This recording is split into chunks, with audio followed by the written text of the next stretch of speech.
edition of On the Trail in Search of Living Legends. It's going to be episode 10, season 5. I'm your host, Jeremiah Fallon, and my faithful co-host, partner, Mr. Nick Valenti. Nick, how's it going, brother? Hey, brother, I'm doing great. How about you? You feeling better after that accident or no? Still a little beat up. Damn. The muscles, need to be snapped. Gets better from here. I hope so. So today we have a former co-founder of the NADP, that's the North American Dogman Project, Adam Davis, and he has generously said that he would come on and give us some of his background and things that he's done. I do appreciate you showing up here, Adam. I mean, I know you have some family stuff going on there, and that's why he's in the car, folks. But he's a trooper. Anyway, Adam, can you give us a little bit about your background, research, investigations, and stuff like that? Well, as far as when I started off actually researching actively, I started off in 2005. After I initially heard about some strange activity out towards Liberty, Ohio, which is just outside of Dayton, where I live. And it actually made the newspaper, and that's, also made it to Coast Radio. So I'm like, okay, if it's that noteworthy and it's in my backyard, I may as well go and actually check it out myself. And that's kind of when I, started also analyzing some of the stuff that's happened to me in the past and everything, and realized that I've been close to these things several times since I was going out in the woods hunting and stuff when I was in my teens. So yeah. That would be in Ohio. In the Ohio. Yeah, I'm sorry. That would be in the Ohio area when you were hunting. Yeah, Southwest Ohio and Southern Ohio. Now, just to back up a second, you said something went on radio, and something had happened. What year was that? That was in 2005. It was somebody had sent in recordings of howls, which incidentally, I mean, I'm not sure if the NADP website is still active or not, but I actually was able to finally get an archived copy of it, and sent it in for the evidence page of the actual howls that were recorded over there in Liberty, Ohio. Right. But it made it, I forget I've got the article on my computer at the house where it actually, talks about the mystery howls, and then Channel 5 out of Cincinnati tried to make a farce out of it. Right. Which kind of made me mad, especially considering what I found in 2006 out there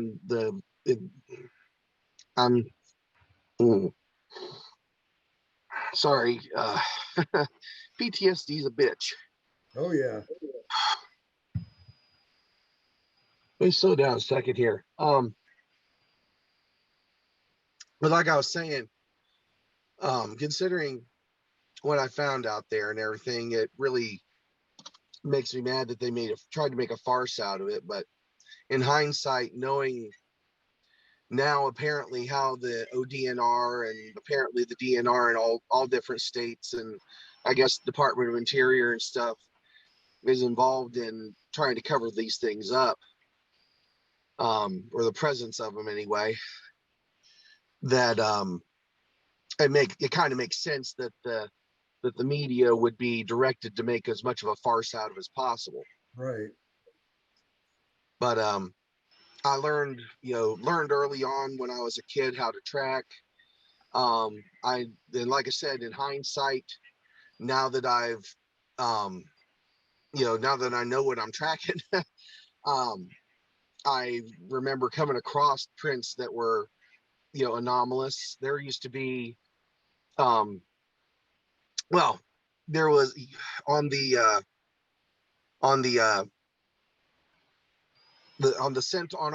our new central page, there was somebody who posted 4 casts of prints, and I brought up questions about them and everything. Are you talking about, on the IDP Central? Yeah. All right, so yeah, just, on the IDPs. just for Yeah. the people that are watching right now, Adam is my director for the International Dogman Project out of Ohio. So he takes care of the Ohio chapter. He's a director there, and I have since left the NADP. And several years back, I started the IDP out of Finland, and we're worldwide now. So the International Dogman Project, Adam has, as a former founder of the NADP, he left them. What was that, about a year ago? Yeah. About 17 months ago in October. About 17 months ago, he left them, and he's now, like I said, my director over in Ohio, in that Ohio section. And he's done a lot of research, a lot of boots on the ground, and plenty. But getting back to those 4 prints, that was in what, the Central IDP?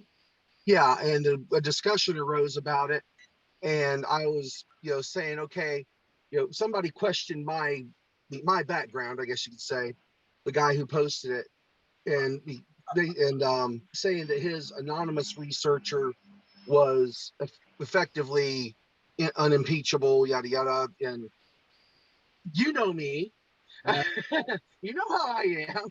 I'm like, okay, well, let me tell you my background, yada yada yada, and it's like I was brought up tracking. I know what my tracks are. I know what indigenous animals are in Ohio. This guy was supposed to be. He said that they were found in a pit mine, close to Columbus. So I'm like, okay, well, I know what's what, and one kind of vaguely looks like a black bear print. The big footprint's pretty obvious as to what it is. There was the one that I was questioning was a 3-toed print that kind of looked like a large bird print. It kind of dug down like this into the media, Yeah, it had that I want to call it a prehensile, but it had that back print. You got the 3 in the front, and then you got 1 in the back. That's right. That's what I was saying. It reminded me of something like a bird of prey, like an eagle, or maybe a large vulture. Correct. And he was claiming it was a Dogman print. And I'm like, not in my experience. I mean, unless they had a club foot. I mean, but I was more questioning the one-off nature of the cast. I was saying, I was basically given a clinic where you always check within a minimum of a 10-foot radius of a print, forward and backwards, about a 45 degree, 45 degrees in center either way, so that you can figure out directionality, see if there's more prints, get photos of the entire area to look for prints, even if they're not able to cast, etc., etc. And that was the whole thing there. That's the same way that I was taught how to track. If I found a print, I was taught to look for the next one, then the next one, then the next one, not just accept the one-off, as the presence of an animal. I mean, yeah, it could be the presence of an animal, but at the same time, are there more? What direction was it going? How big was it? Was it traveling bipedally or was it traveling quadrupedally? In the case of Dogman now, that we and everything, since we know that they can travel either way. And so I'm like, I haven't seen a response to that yet. So I don't know if he's intending to respond or if he's trying to maybe get in contact with his researcher, and maybe get more information so he can share it with me. But like I said, I'm trying to make sure that we're going to get. This is the same thing I was trying to institute when I was with the NADP, to get quality evidence. I mean, it's like, I'm not going to accept, a one-off photo of the woods where there's a vague shadow behind some leaves, and they say, "Oh, there's a Dogman standing there." It's like, okay, come back the next day, same time of day. Preferably if it's the same weather conditions, like if they're expecting 3 or 4 sunny days in a row. Go back the next day, same spot you took the picture from, same time of day, get it again. Then if the black blob isn't there, I might think about it. But, and then it's like if the black blob's not there when you go back the next day, look for prints, look for evidence. I can understand not going into the woods when you see the black blob because, I've had, I'll tell my partner, Jay here. Jay, Adam's procedures are impeccable. The man, when he's out there in the field, he sticks to the exact way you're supposed to do it. A to Z, he doesn't skip one. That's awesome. He's just like that when he's out there. I mean, 85% of the manual. I'm sorry. Sorry. Go ahead. I'm sorry, Adam. I just want to get across because evidently this guy in IDP Central absolutely doesn't know who you are, and right. He just takes what his so-called unimpeachable evidence for granted. You got to understand that in cryptozoology, you're going to be questioned, and if you Mm-hmm. little criticism, constructive criticism, may I add, then I don't know what. I'm going to have to go on there tomorrow and check that comment out that he made. Right, and like what you said, I know my stuff. Oh yeah. About roughly 80 to 85% of the stuff that was put into the NADP field manual is stuff that I suggested. So, he wrote the manual technically speaking, but he took my ideas and suggestions, including the scaled pictures and everything, and as far as like to get an idea of how tall a human is versus a type 2, a type 3, a Squatch or whatever, and some size comparisons, though not exactly 1-to-1 ratio of prints to to regular animal prints and so on and so forth. It wasn't as exhaustive as far as the prints as I would have liked for it to have been, because there's still the possibility for people to misinterpret certain prints, like, let's say, deer print. And I've seen this before, where like 3 or 4 deer traveling together, and you get a hoof print and then another hoof print kind of overlapping, and it kind of looks like 4 toes, right? And let's say it's going through heavy enough mud, it's got a clump of mud on the back side of those hooves that kind of looks like the back of a heel print. Yeah. So I've seen that where people mistake it for potentially a dogman print or a large wolf print or something like that. Also, where the deer, the front hooves are going down, the rear strike the front print, so it makes it look bigger and it makes it look different. Exactly. It depends on if it's trotting or if it's walking or if it's running. Right. I mean, I've got some excellent prints, the pictures of prints of in the snow from February of 2008, where there you can, if you lighten the picture a little bit, you can see where the deer tracks are in the back, going almost in a 90-degree to where these bipedal tracks that are about 7 or 8 feet apart, literally going boom, boom, boom, boom, boom, right, towards the deer tracks are. And that was when I was living down on Diamond Mill Road. That was about 1.25 miles, give or take, from my house. And what drew our attention to that immediate area is we had gone down Hempel Road. I mean, you guys, I know that you're not familiar with the lay of the land out there, obviously, but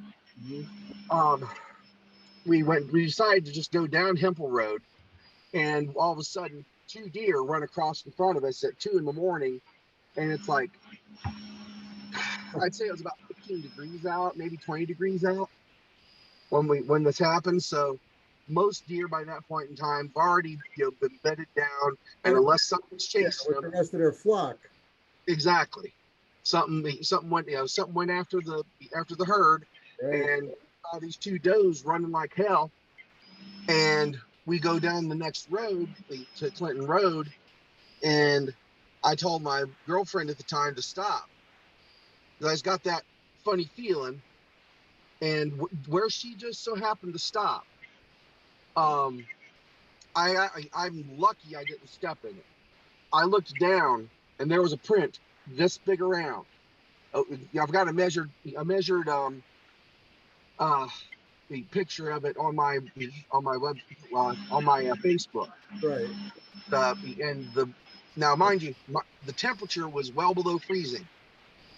The snow was still liquid against the pavement in the bottom of that print. Mm-hmm. That's how fresh it was. Wow. It had just taken off, and then you could see where it had scuffed its toenails coming out of it into the snow. So, and you could tell there was definitely a pad, and then an area right here where there was, where it was all the way down, and there was just a little bit of not quite all the way melted snow here. And like I said, out here was where it took off and scuffed its toenails in the snow, going after those deer. We probably missed them by no more than a couple minutes. I'm out there standing trying to get these pictures, and I'm feeling like I'm next on the menu. I mean, there's been more than one time that I've had close calls like that. It's one of the first ones was in June of 2006. It was after I found the clothes that were out there. I'll get into that in a minute.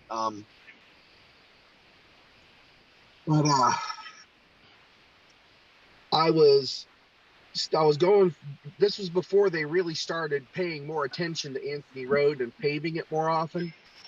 Going down through there with they've been going down through there with a lot more aggregate and crushed asphalt and tar to try to make it to where there was less silt, because that road floods very, very frequently. I mean, we're talking about, if you go down there after a good one, you'll look up on the tree and see where the water line was, and it was 14, 15 feet up. What? Yeah, that's wow. The creek itself, Twin Creek, is about another, I'd say from the top of the bank down, it's at least 8 or 10 feet. So from the middle of the channel to the top of the water, during peak flood, you're talking about 25 feet of water. That drives things out of that area for a little bit. They've been talking for years off and on about turning that whole area into a lake by going ahead and closing off the Germantown Dam. But that aside, it used to be pretty frequent to find a lot of silt and a lot of and when under the right conditions, there was just like a thin layer of mud, maybe about 1/4 of an inch, 1/2 an inch thick, that would dry out just enough that it would pick up prints real well. And that's when we would go down through there looking for prints. I mean, we'd go down through there at least once every couple weeks just to see if we would find other presence of them and everything. And sometimes we'd go down through there when there was more or less, the silt was more just dust.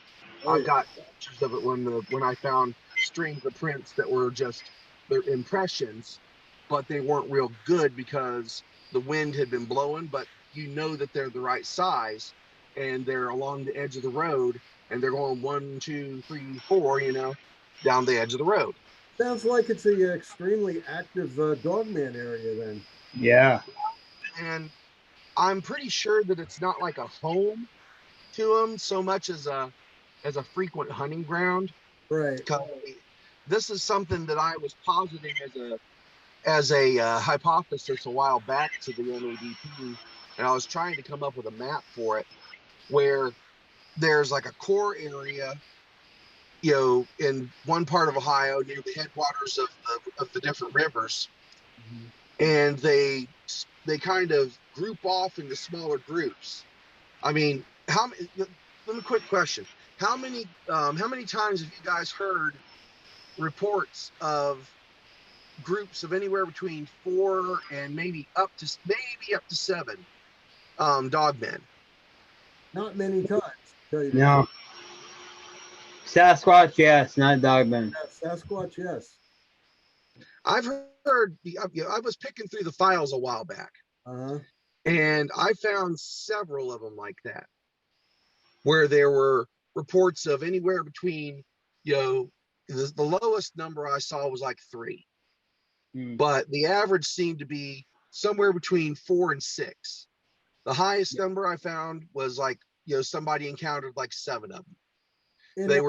But they saw them from afar. They were out hunting, and they just happened to be, looking across the tree line, and they freaked out.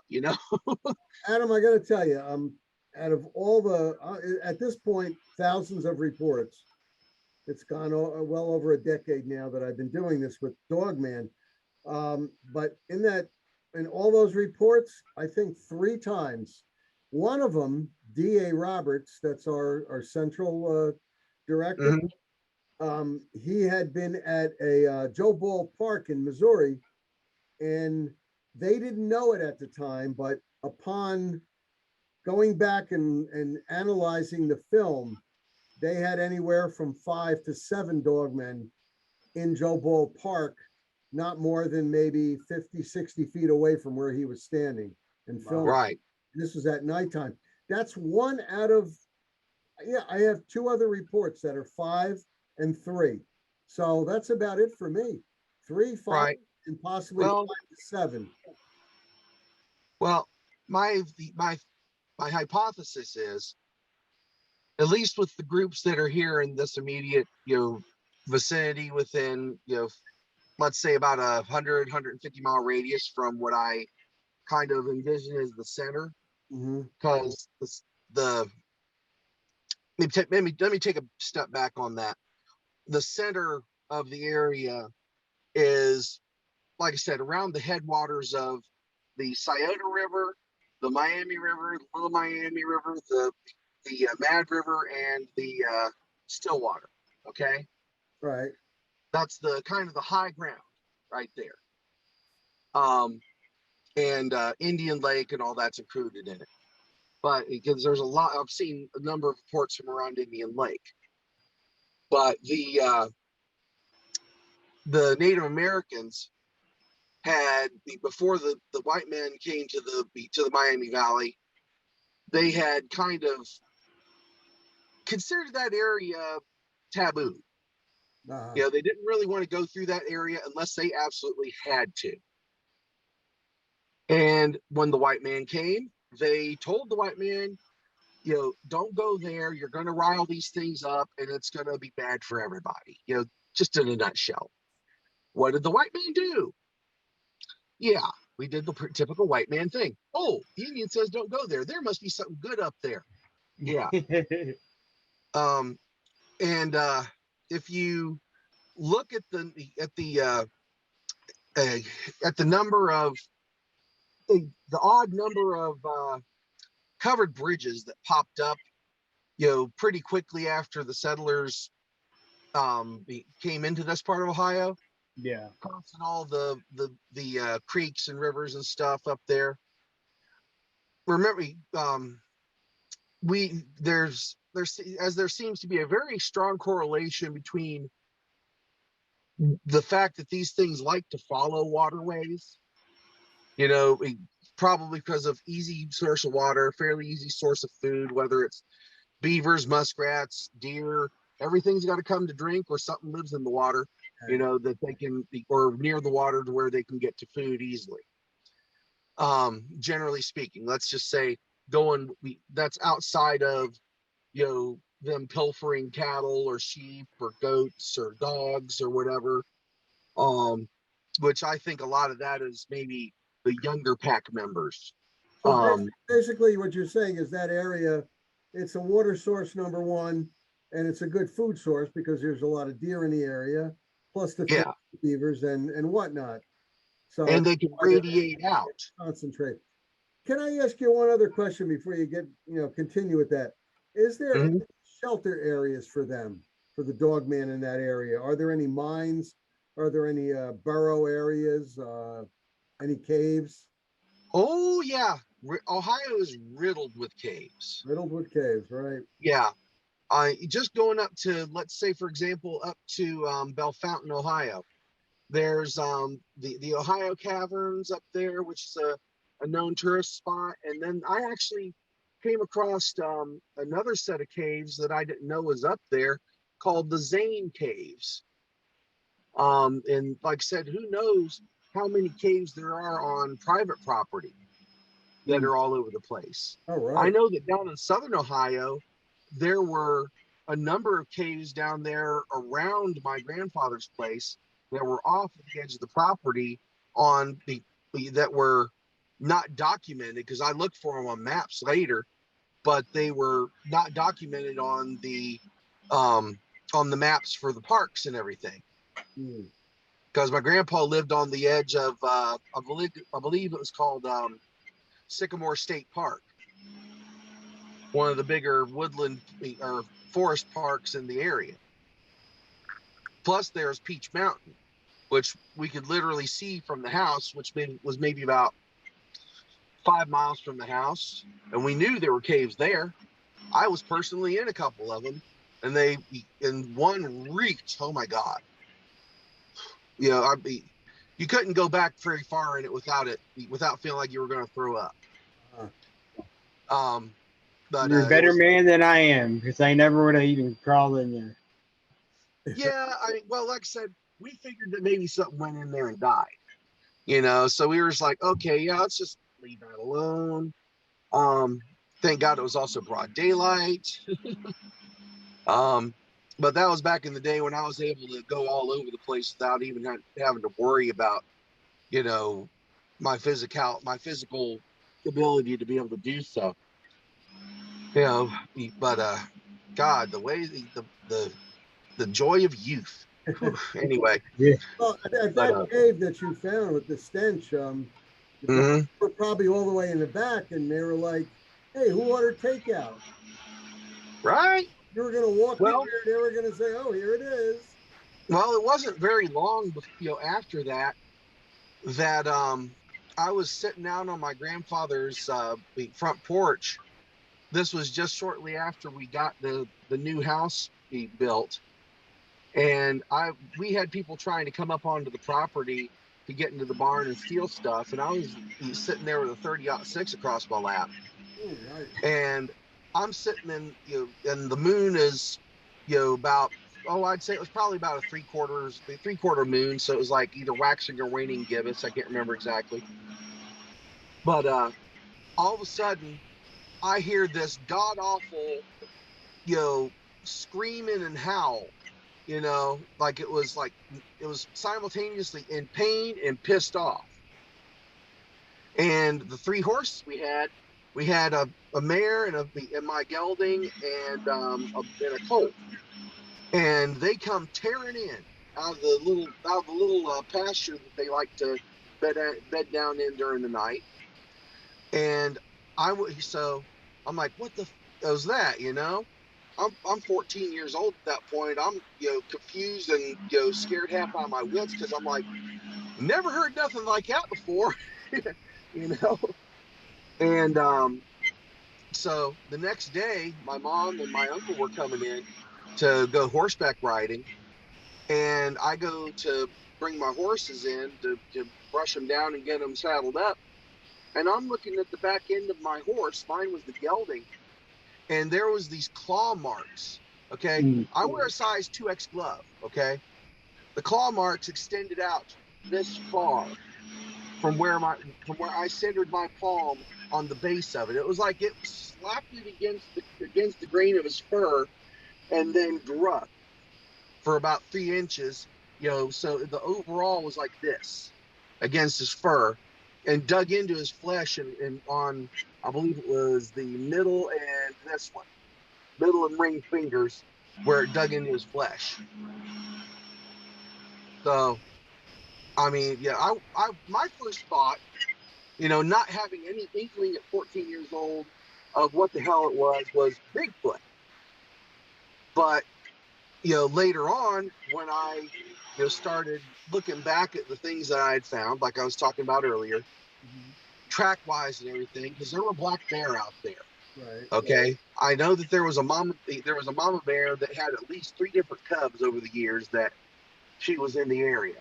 And there was a big bull bear that we called three toe, because apparently when it was younger, it lost probably, I think it was I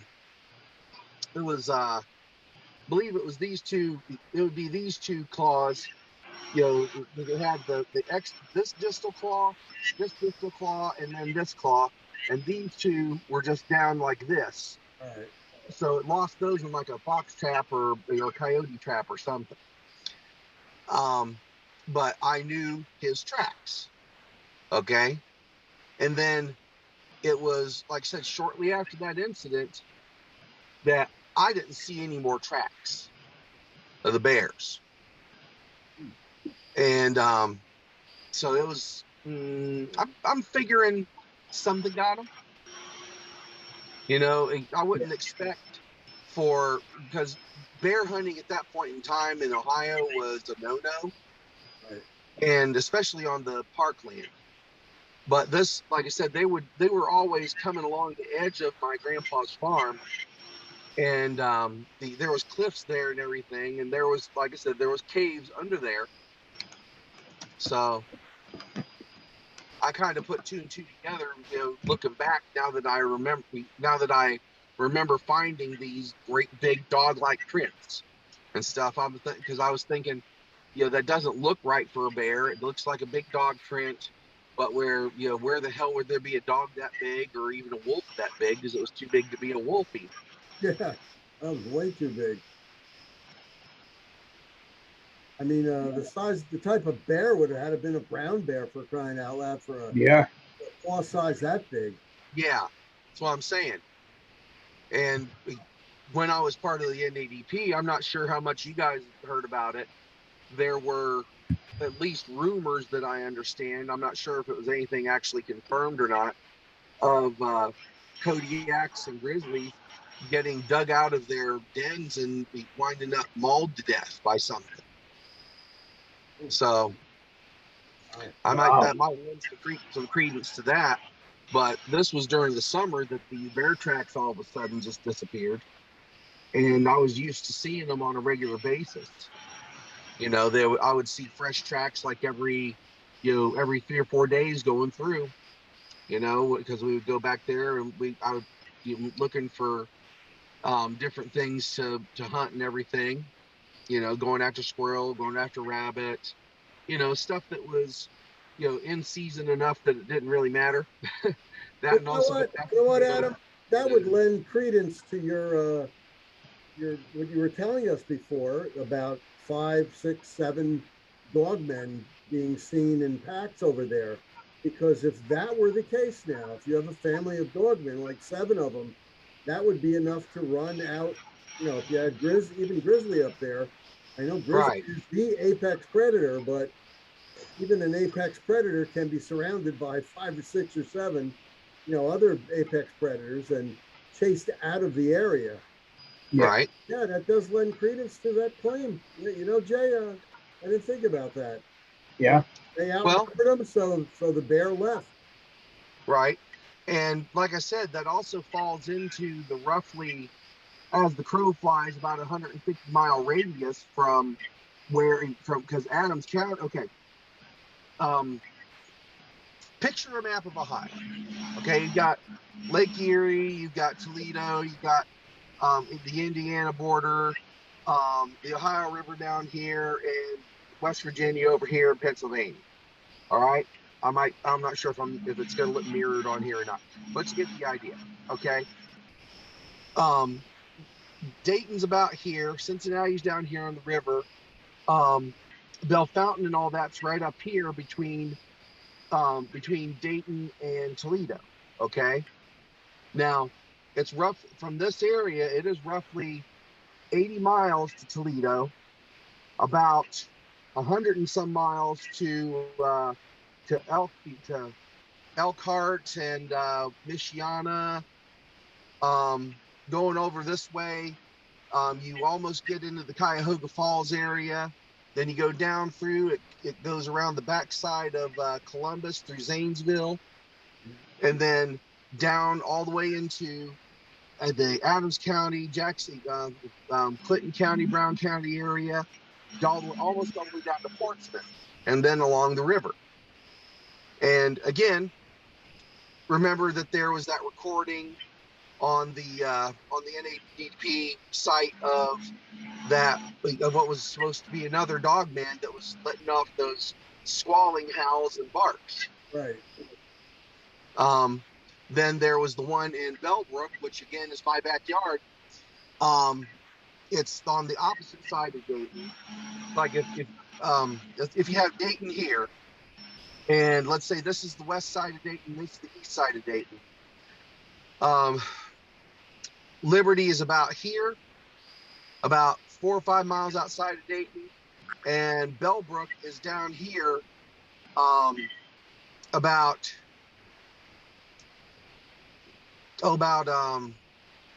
10 miles outside of the edge of Dayton, maybe 12. Right. Okay, and both are fairly rural areas. I mean, if you really looked at a map of Ohio, we're mostly rural. Yeah. You know, tons of places for stuff to hide, and even in the areas where there's a lot of farmland, there's still a lot of woods interspersed. You could there's areas going from the rural parts just outside of the west side of Dayton, where you could practically march a small army through without being noticed by keeping to the underbrush and the woods.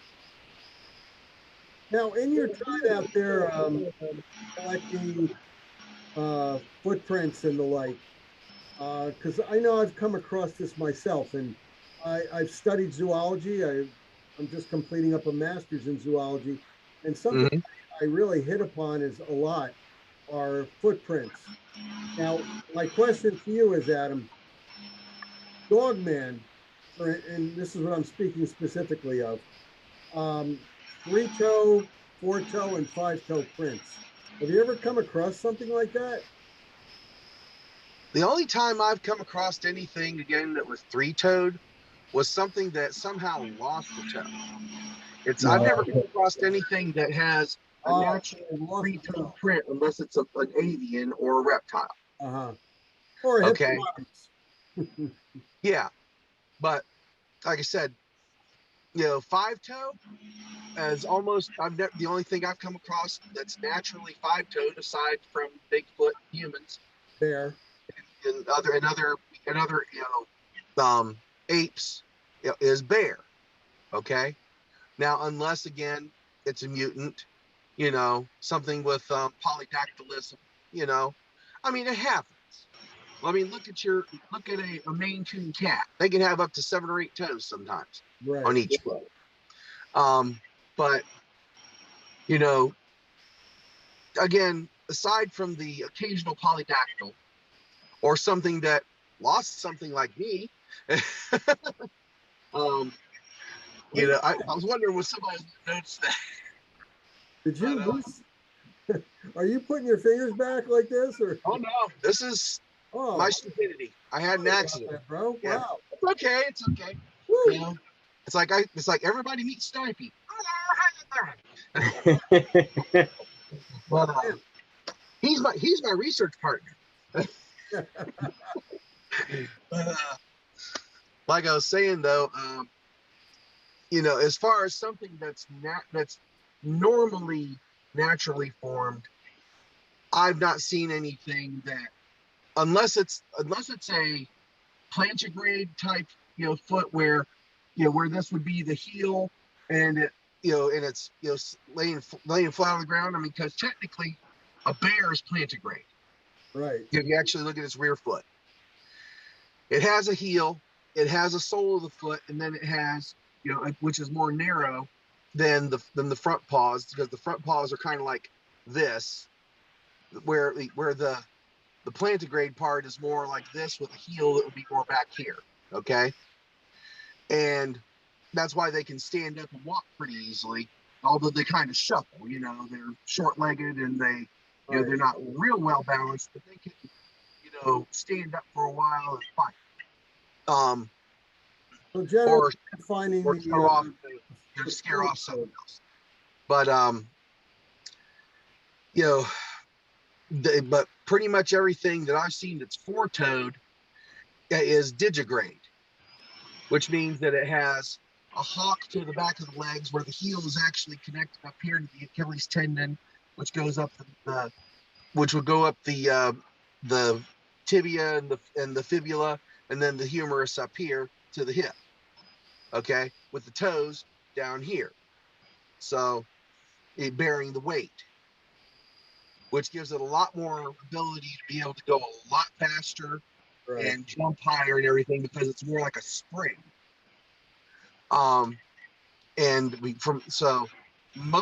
Just about everything that I've come across, unless it's a big footprint, at least in my area, has been a digigrade type print. So, in other words, the big paw print. Yeah. So basically, four toes, four nails. Right. Claws rather on the end. Yeah. Yeah, you would have the pad, basically four paw pads like that, or little toe pads, and then the rest of it's a sort of a heart shaped or almond shaped paw print, depending on exactly how it's laying, and if there's mud in the back of it or whatever.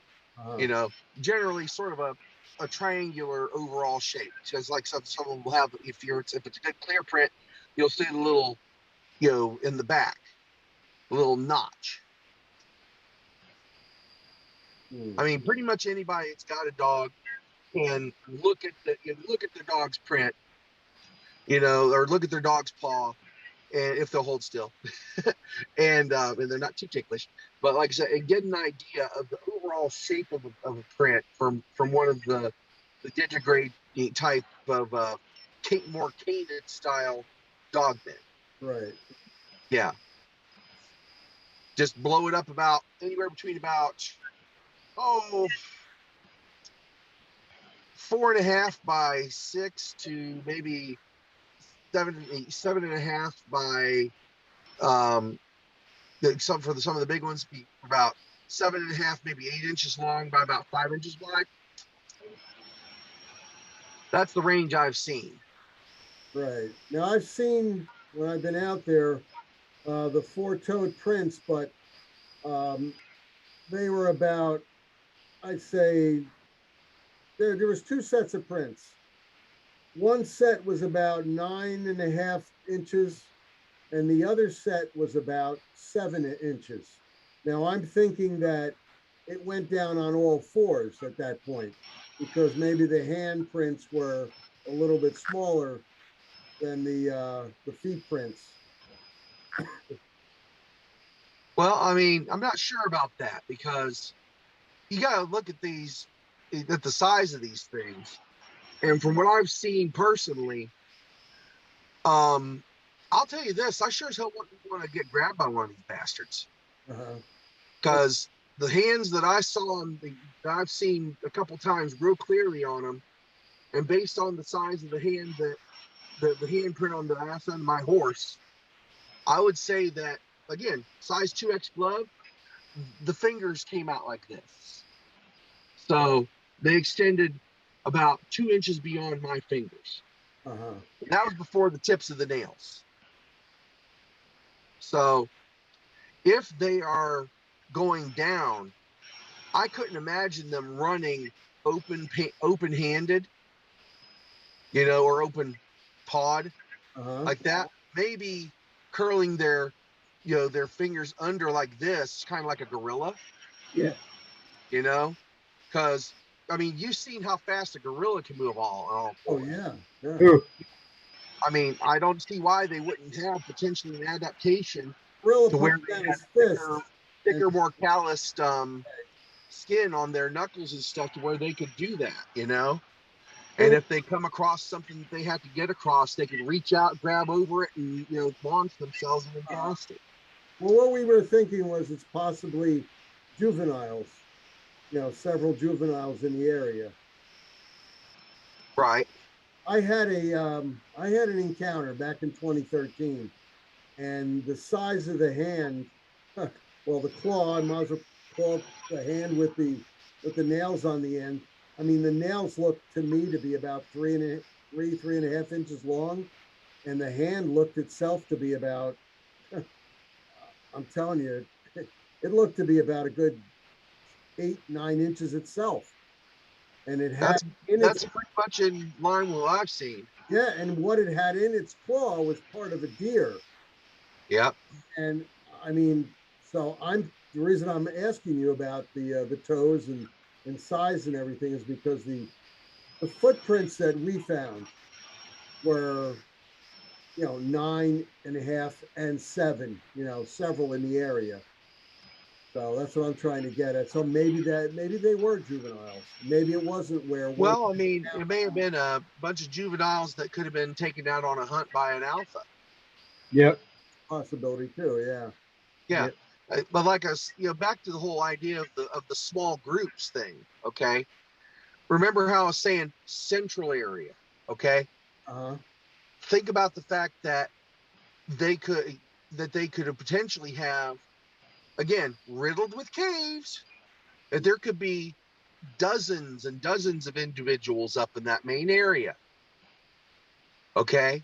Like they come back there seasonally, which however many years that may be, I don't know, to come together to potentially do for breeding season or whatever. Right. And then they space themselves out, radiating out from there, and then circulate, seasonally. Because how many times have you, this was something I was trying to get, Dave and Jody to help me with by getting me all of the different reports for Ohio and the immediately surrounding areas on the edges of a radius of about 150, 200 miles to get an idea of the behaviors of different encounters and stuff, because I've seen, at least if I'm correct in my memory serving me correctly, where people have had encounters with different individuals or small groups of them. Some of them are rather just kind of ambivalent, or like, oh, there's a human, fuck off, versus ones that want to get up in your face and fuck with you. And then there's the ones that want to mess with you by messing with your domestic animals and everything to try to draw you out. And then there's ones that, well, I'll just put it this way, LBL. Oh. Yeah. Yeah, that's the easiest way to put it. LBL, correct. Yeah, I mean, at this point, I may as well go ahead and give a full description of what I found back in April of 2006. But before you get on to that, just real quick, we'll get on to LBL. I just wanted to stay on the about the digits. Right. Generally, Dogman is depicted with having a thumb digit. Right. And I saw this 4 digits. I didn't see 5. What's been your experience? Well, what I saw, it looked like an overall gigantic raccoon paw, with 5 digits. Uh-huh. It didn't look like it was like fully opposable, but the way that it was carrying itself, this was the first one that I and 3 other individuals that were in my van, saw all at the same time on October 19th of 2005. Right. Beautiful moonlit night, full moon. And I'll just kind of cut to the chase, where we got past it. Now, mind you, it was sitting in a ditch that was a full foot below the level of the road. Right. And I was in a van not unlike this one that sits about the same height. It was a 2003 Chrysler Town and Country. All right. Now, given that for reference, like I said, it was sitting on its haunches, completely down, Mm. and its head was still center of the window. So it's Yeah. not standing. You're saying it's Yeah, on. it was sitting. It was like literally sitting like a giant German Shepherd. Oh. And remember how I told you how I think that when they sit, they might actually curl their paw or curl their hands to rest. Mhm. That's the way it looked like it was sitting. It had it was hunched down, and it was back was straight. It was just kind of looking more or less out of the corner of its eye at us as we were approaching it, and its paws were on the with the knuckles on the edge of the roadway. So what we're talking about here is possibly a 7.5 footer. Oh, very easily, because when it stood up, its head and shoulders were above my van. Oh, nice. I mean, Wow. I can look across the top of my van. I'm 6'2", and the top of my van is just a little bit below my eye level. Okay, so it blocked out the moonlight behind me, and I could see its hands. It was kind of like this with its hands, and I could see 5 fingers in, like from the side, like this, Right. with the paws as it went, past me, and I saw its hands in my rearview mirror on the side. I'm like, it's like you don't want to get a hold. One of these things to get a hold of you. No, not at all. So what I'm trying to get across is this. Yeah. Do you think possibly with Dogman, 4 digits on the feet when it's bipedal and 4 or 5 digits on the hand? I might as well call them hands. Right. Yeah, I mean, dogs have a dew claw. So technically that's a 5th digit, even though it's kind of superfluous. Right. These things, if they evolved this way, never devolved the use for that 5th digit. Right. So it would. When I had the encounter, its right hand shoulder was towards me, sideways. Right. Its right hand was dug into a large portion of a dead deer. Right. And I couldn't see that 5th digit yet. It's entirely possible that it was sunk into it. The other side, yeah. I can see that though. However, every time a picture of a Dogman is depicted, they are depicted with 5 digits on the front. So, right. In your estimation, could it be possible 5 on the front, 4 on the back? Yeah. I don't want to say back, but if they're on all 4s, they would have something back there. Right. Yeah, that's pretty much what I concur with. Like I said, at least for the canid type. Yeah. And bearing in mind, they've never had any kind of problems with something like toe got caught in something, got infected or ripped off in the midst of running, right. Or, whatever. Lost it in a fight, that kind of thing. Bearing, if it was in perfect condition, perfect specimen, I would more often than not expect a specimen to have 5 digits on its forelegs and 4 digits on its rear legs. Right. Okay, good. That's what I was trying to get across. Yeah. Right. To see that information, because when you're out in the field, you just see so many different prints and you have to distinguish what is it. I mean, a bird print, right. Sorry, but a bird print's kind of easy to pick up. A 3-toed print, unless it's a hippopotamus, I think we know what that is. Right. We don't have any hippos in Jersey, so. Right. Upstate New York, they might have some. I don't know. I hope not. Can you imagine that? A runaway hippo in Adirondacks up there. Oh my God. I can just see Ellie Mae Clampett, glomming onto it and say, "Look at them dear pigs." That's something when I've been out on field investigations that we come across 3 toes, and we're right away the antennas are going up and we're listening, because I do not want to get charged by a wild hog, one of those giant wild hogs. I mean, I understand they can go up to, God, 1,200 pounds charging right Yeah. at one of them boars. Well, I mean, generally speaking, if you see hog prints, it's just gonna look like, more or less, like, I mean, I raised hogs with my grandpa's. It's a hoof. That's what you're gonna be seeing. Right. It's gonna have, two here and then two little spiky things back behind, sort of like they're almost like little mini hooves that come off the back. Right. So,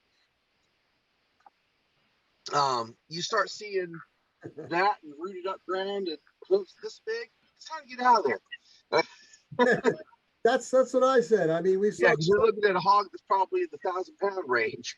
Yeah, and they're nasty. They're vicious. They will catch you. Ferocious. If they do get you, they will eat you, and they will. Yes, they will. You.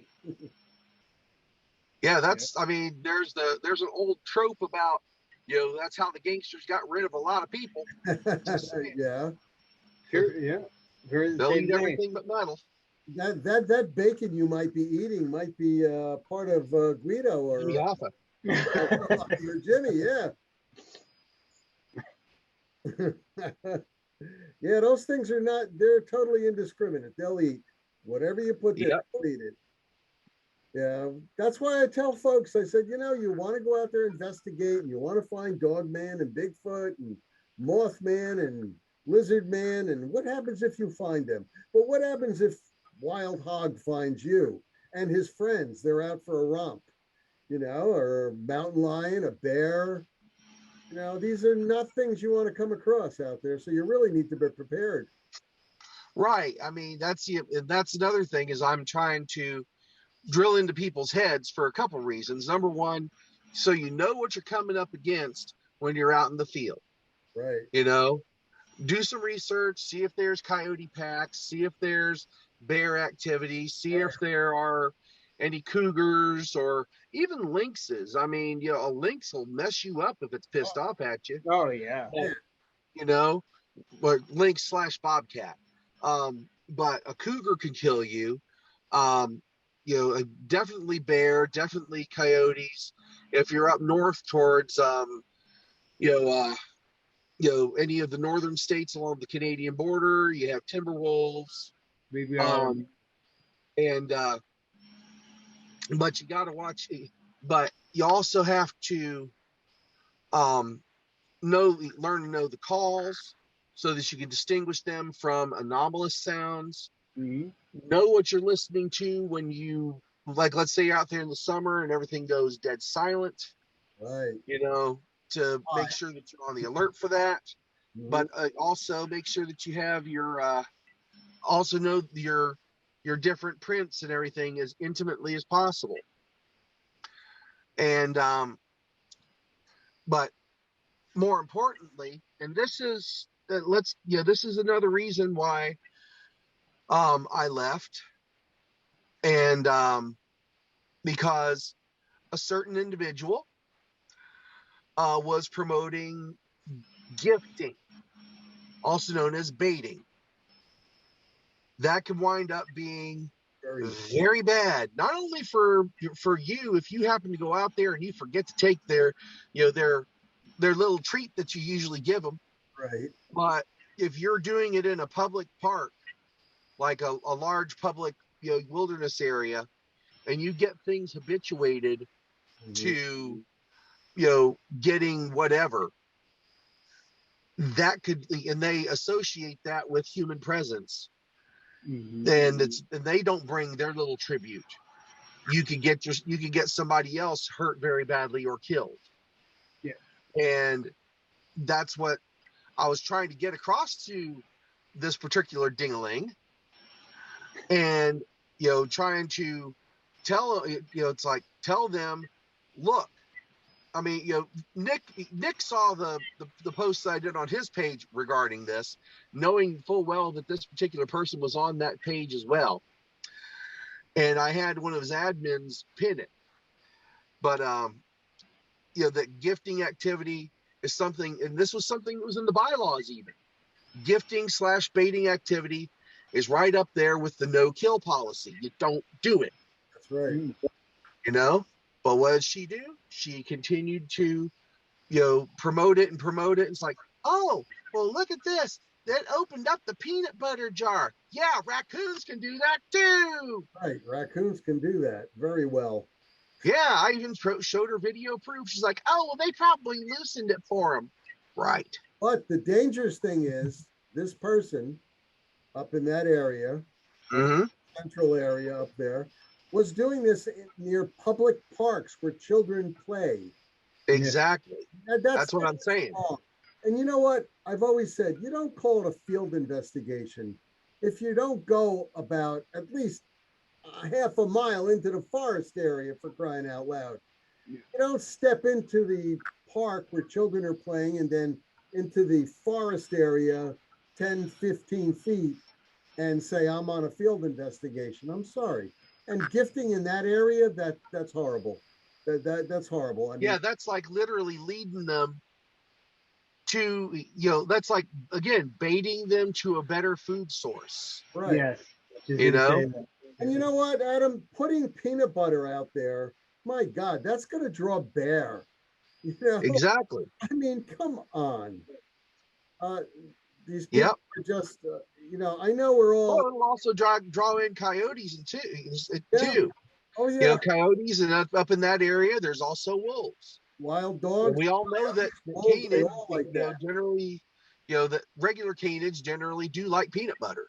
Hey, listen, my Roddy used to love that. It was a treat. Yep. I'd put it on my hand and say, here you go, just to make sure my Roddy didn't try to bite me or anything, which never happened. Yeah. When you grow them up from 6 weeks old, they know that you're the daddy or mommy. Or and they never try. I mean, my Rot used to gently get that peanut butter off of me. Yeah, you're right. Exactly. Canids, bear, even mountain lion for that matter. I mean, you're drawing them into near a public park and you're putting exactly danger. So people really need to understand the ins and out of doing a real field investigation. Maybe if they did read the manual that you actually put 85% into, right? You may have drawn some knowledge from that, but no, to this day they're probably still doing that. Oh boy, I had a big question for you too, and it just slipped my mind.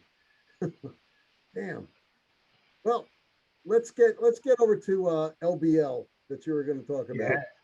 Well, as far as LBL's a good comparison, or it's just the first thing that comes to mind about what happened in 1982 to that family, right? And what's apparently, at least, we haven't got documented proof of other attacks other than that one, as far as I know.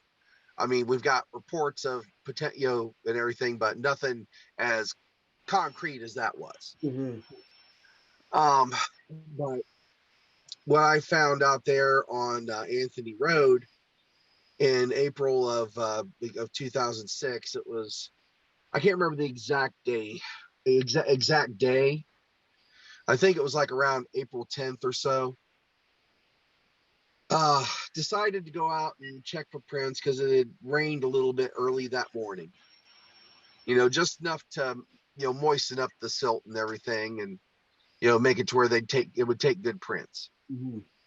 And we went out there and came in from the Manning Road end where the bridge is onto Anthony Road, because Manning Road stops there.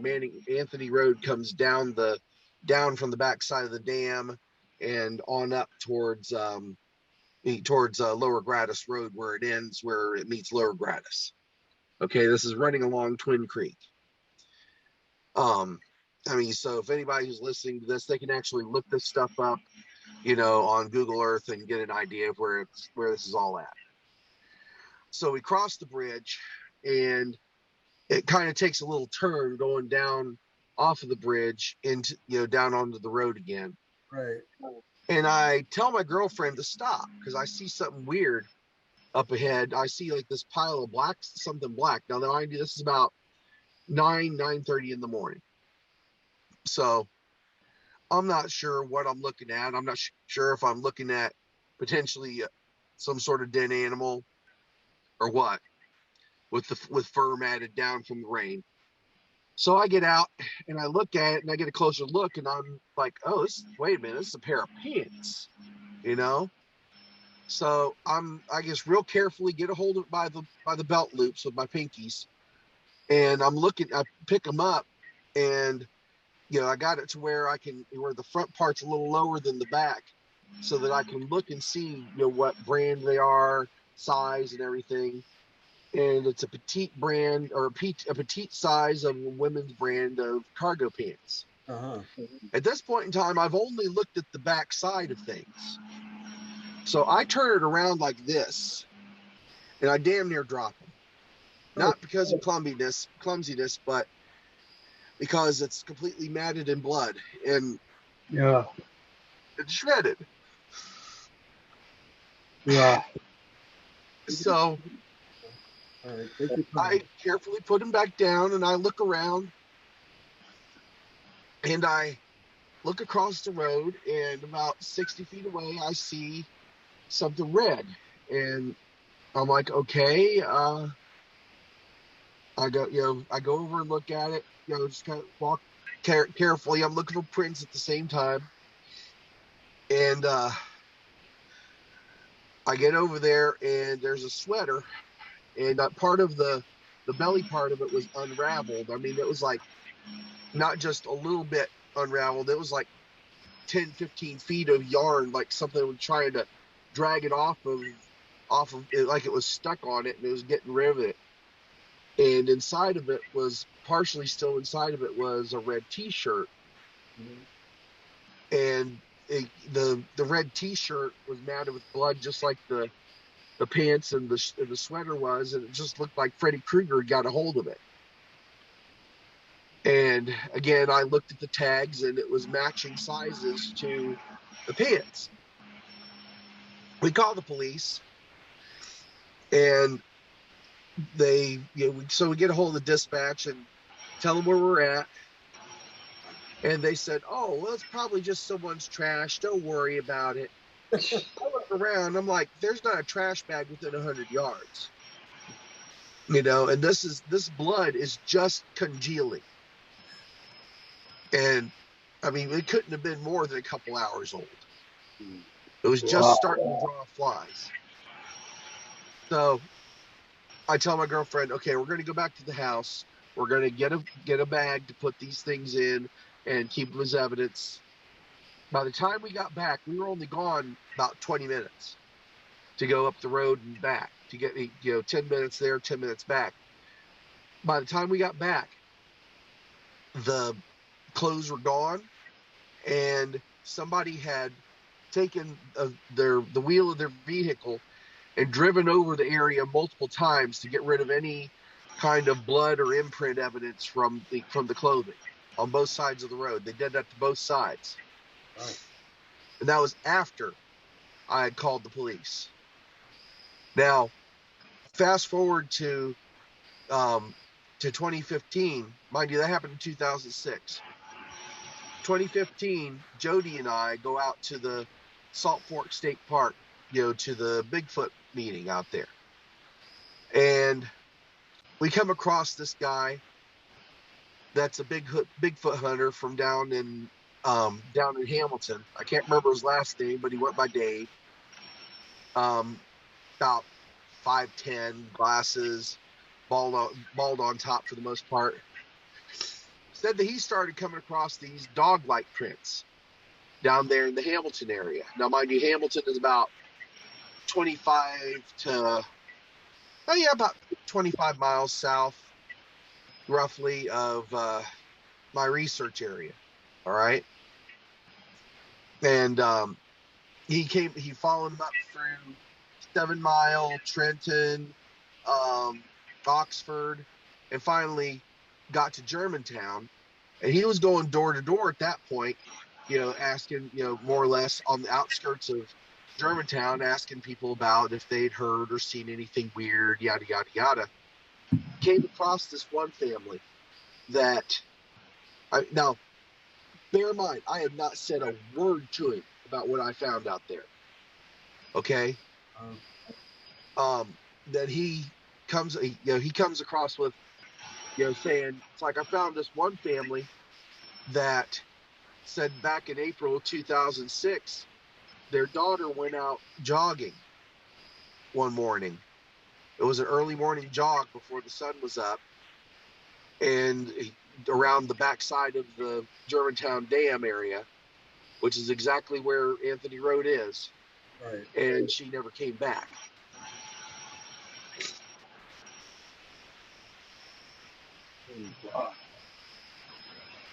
And I about hit the freaking floor. I told him at that point what I found, and he said he'd do his best to try to find the family and let them know, to at least so they could at least have some kind of closure. But I don't know if he ever did, because I tried to get a hold of him again after we exchanged phone numbers. I talked to him a couple times, and he, then I lost contact with him. But it just, Excuse me a second. You have to find when you're out there.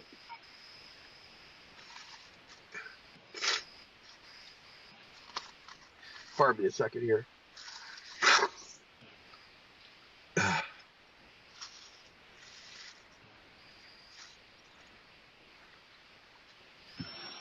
I've gotten word since then from a witness by the name of Michael that lives down there in the Germantown area that there have been other bodies out there that have been found in mauled condition. One was right underneath the bridge. I haven't got a chance to really get an idea of when that one was. If I can get some confirmation on exactly when that one was found, I might have more information on the April incident. Then Jody, when he was down there in October of 2020, he was scouting for the much lauded and never delivered upon Germantown werewolf video. He said that he had parked across the bridge there at the intersection of Manning Road and Anthony, and walked across, and was stopped by 3 ODNR trucks that were right there. With the guys were out in full tack gear, literally armed, full tactical gear and everything. And they saw him come across the bridge and told him that he needed to get out of there now. The one escorted him back across the bridge, and as they were going across, a white van came up across the bridge behind them, and they let him by. It had government tags on it, and so no windows to speak of other than the front windows and the windshield. And then Michael told me, because I talked to him about that incident, he's like, yeah, he went up there the next day to investigate, and they had taken a bush hog down both sides of the road, from the bridge all the way down to the first major bend in the road where the creek turns as well. And there's a field right there. Yeah. And and mowed about 3 or 4 feet back off of the edges of the road, up against the fence on one side and up into the private property on the other side. Right. And then towards the other end of the road where the bend was, they had mowed out an area that was about 60 feet deep into the woods, and almost 100 feet long. Now, mowed it to the ground. I mean, not just, like they were mowing it for weed control, which they had never done on that road, ever. And, but literally bird that bush hog down to the ground to get rid of some kind of evidence. I would expect there's probably a lot of blood splatter or something on vegetation or something that they had to get rid of. And it seems like that would be the only reason why they would burn it right to the ground, right? Yeah. Soil for crying out loud. Exactly. Because that was heavy vegetation.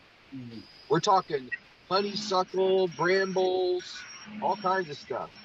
You know, you wouldn't really want to get into it, you know, just trying to wade through it just to be, you know, generally walking, that's for sure. Mm-hmm. Wow. Wow. That is something. So I expect that if they did that much to cover something up, that maybe there was more than one person that wound up getting hurt very badly or killed out there. Possibility. Yeah. Jay, we're out of film time here. Yes, unfortunately. Adam, we've only scratched the surface with you. I don't know if you'd honor us with a comeback at another time to continue this into a part 2 and possibly a part 3. Of course. I'd really appreciate it. And another thing I appreciate is having Adam as my director in Ohio. And I mean, because he just brings so much to the table. I mean, way more than 99% of the people out there. He really brings a lot to the table. So thank you. I'm honored. Really love to have you back and say hello to the missus for me too, by the way. Will do. That's when you see her later on. But yep, she actually just called while we were talking. I'm like, I'm messaging my daughter saying, let her know that I'm still in the interview. Yeah. I don't want you to go overtime there. You know, you got to go in here and see mom. But I definitely we got to have you back, right, Jay? I mean, absolutely. Bringing out some information that people don't generally bring out on Dogman, and you know, I brought it out. But when he says stuff like this, you got to listen. You really do. Jay, stay on. Jay and Adam both stay on after we go off the air, please. Will do. Okay, Jay. All right, everyone. Thanks for watching again this week, and we will be back next week with another great guest. If you have any questions between now and then, you know where to get a hold of Nick and I. Everyone, have a good evening. Good night, Nick. Good night, Adam. Good night, Jay. Good night. Later. Take care, everybody.